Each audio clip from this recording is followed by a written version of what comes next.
നിങ്ങൾ സൂഫി മന്തി വന്ന് എന്താ കഴിക്കൽ?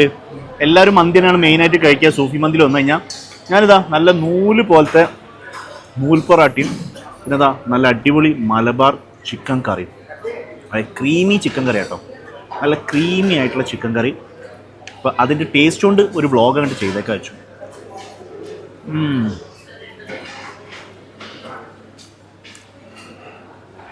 അപ്പോൾ നമ്മുടെ ബാംഗ്ലൂരിലുള്ള ആൾക്കാർ ലഞ്ചൊക്കെ ടൈമിനല്ല.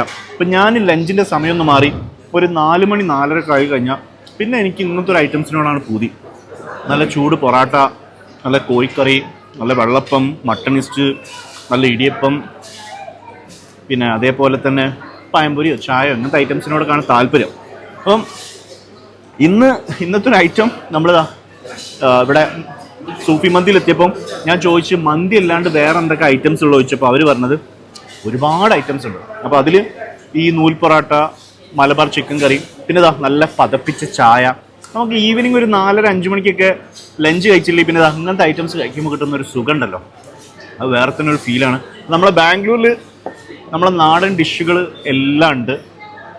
സൂഫി മന്തിയിൽ എല്ലാവർക്കും ഒരു ഡൗട്ട് ഉണ്ടെങ്കിൽ എന്തൊക്കെ ഐറ്റംസ് ഉണ്ടെന്നുള്ളത് നമുക്ക് വേണ്ടിയിട്ടുള്ള. ഇപ്പം ഇവരൊരു ലഞ്ചിൻ്റെ സമയം തുടങ്ങിക്കഴിഞ്ഞാൽ ബ്രഞ്ചിൻ്റെ എല്ലാ ഐറ്റംസും ഉണ്ട്.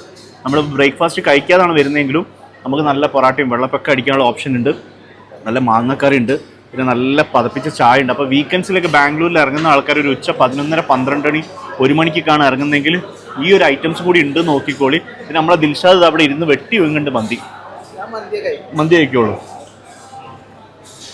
അപ്പം സൂഫി മന്തി വരുന്നത് ബന്നാർഘട്ട റോഡിലാണ്. നല്ല അടിപൊളി സെറ്റപ്പാണ്. അപ്പം വരാത്തവരൊക്കെ ഒന്ന് വന്ന് നോക്കാം.